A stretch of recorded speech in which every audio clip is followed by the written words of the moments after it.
বানপানীয়ে উটুৱাই নিলে জলজলিৰ যোগীপাৰা গাঁৱৰ মূলপথৰ কুলচিক নদীৰ ওপৰৰ বাঁহৰ দলংখন।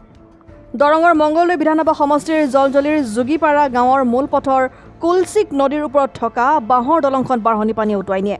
বছৰৰ প্ৰথমটো বানে মংগলদৈ মাজিকুছি পথ আৰু যোগীপাৰা গাঁও সংযোগী কুলচিক নদীৰ ওপৰত থকা দলংখন উটুৱাই নিয়াত গাঁওখনৰ যাতায়াত আৰু যোগাযোগ সম্পূৰ্ণৰূপে বিচ্ছিন্ন হৈ পৰে। বছৰ বছৰ ধৰি গাঁৱৰ ৰাইজে ভুগি অহা এনে দুৰ্ভোগ দেখিও চকুমুদা কুলিৰ ভাও ধৰা বুলি অভিযোগ কৰি ৰাজ্যৰ মুখ্যমন্ত্ৰী, স্থানীয় বিধায়ক, জিলা প্ৰশাসনৰ ওচৰত বিভিন্ন আবেদন নিবেদন কৰাৰ পিছতো গুৰুত্ব প্ৰদান নকৰাত দিশহাৰা হৈ পৰিছে ভুক্তভোগী ৰাইজ। সেয়েহে ভুক্তভোগী ৰাইজে ইয়াৰ এটি স্থায়ী সমাধান হিচাপে এখন পকী দলং নিৰ্মাণ কৰিবলৈ মুখ্যমন্ত্ৰী হিমন্ত বিশ্ব শৰ্মাক অনুৰোধ জনাইছে।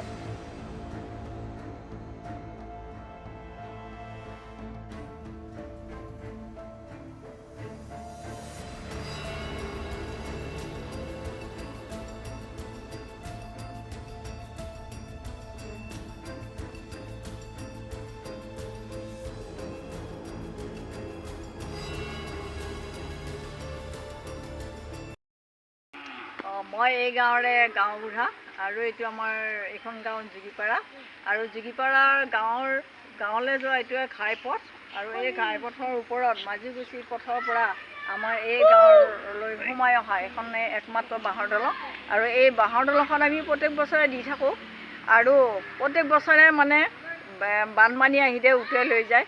আমাৰ যিহেতু বানপীড়িত গাঁৱৰ ৰাইজ আৰু দৈৰ্ঘ্যসীমা সতলৰ লোকে বেছি, আমি প্ৰত্যেক বছৰে বাঁহ কিনি খুজি মাগি আনি দলংখন দিয়া হয় আৰু এনেকৈ যদি আমাৰ দলংখনকে নি থাকে আমি আৰু বাৰে বাৰে কিমান দিম।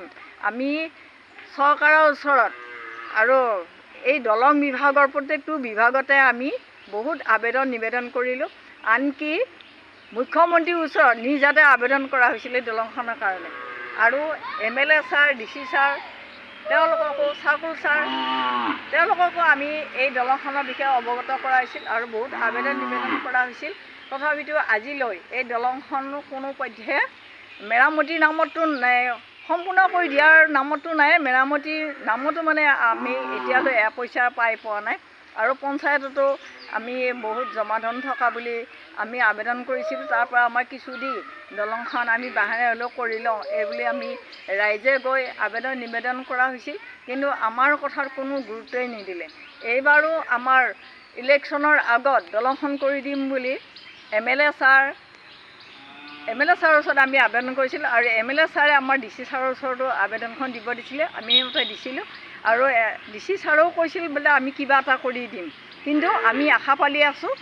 আজিলৈ মানে কোনো এটা সঁহাৰি বা ধন টকা পইচাৰ কোনো ফালৰ পৰা নাপালোঁ আৰু এনেকৈ থাকি এতিয়া বানপানী আহিল, এতিয়া বানপানীয়ে উটুৱাই লৈ গ'ল। সৰু সৰু ল'ৰা ছোৱালী আমাৰ এতিয়া যাতায়তীয় অসুবিধা, অন্য এটা পথো নাই, আমাৰ ভাল নিৰাপদ উপযোগী পথো নাই যে আমি আমাৰ ল'ৰা ছোৱালী স্কুললৈ যাব পাৰিব বা আমাৰ যিকোনো বজাৰ সমাৰ বা আমাৰ ইয়াত দৰিদ্ৰসীমা ৰেখাতলৰ লোক আছে, BPL কাৰ্ডৰ চাউলখিনিও আমাৰ মানে অনাৰ অসুবিধা।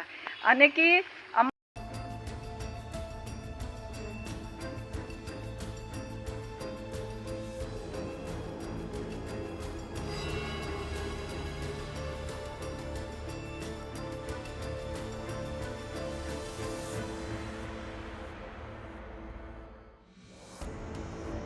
দেওমৰ নৈৰ পৰা নৱজিৎ শৰ্মাৰ ৰিপৰ্ট, ডেমক্ৰেটিক আছাম।